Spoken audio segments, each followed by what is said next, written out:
Հիմա սերժանտական ինստիտուտի ներդրման դեպքում սերժանտի աշխատավարձի չափը որքան է լինելու եւ արդյոք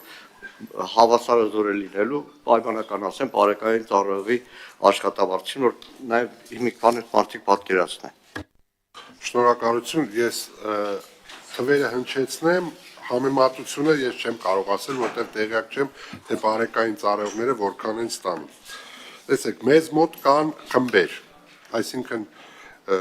հստակ մեր պաշտոնները դասակարգված են խմբերով։ 7-4 խմբի սերժանտի համար նախատեսված է նվազագույնը 222,000, իսկ ատեստավորվելու պարագայում կկազմի 400 մոտ, ես մոտ եմ ասում, մոտ 490,000 դրամ։ 9-8 խմբի սերժանտի համար նվազագույնը 362,000, ատեստավորվելու պարագայում կկազմի շուրջ 630,000 դրամ։ Իսկ 9 խմբի համար մոտ 400,000, ատեստավորվելու դեպքում կգերազանցի 670,000 դրամ։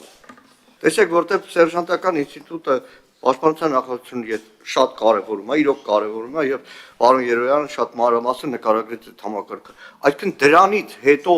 ինչքան էլ բարձր է, եթե ատեստացիայի ենք դնում, դրանից հետո էլ ինչ պետք է այդ սերժանտը ավելի պատրաստված լինի, որ պետությունն ասում է, իշխանությունն ասում է ատեստացիա կանես, նոր դրանից հետո կարող աշխատավարձ բարձրացնել։ Միանգամից բարձրացնենք, որտեղ իրականում ատեստացիայի ինստիտուտը ինչն է խնդիրը, զինվոր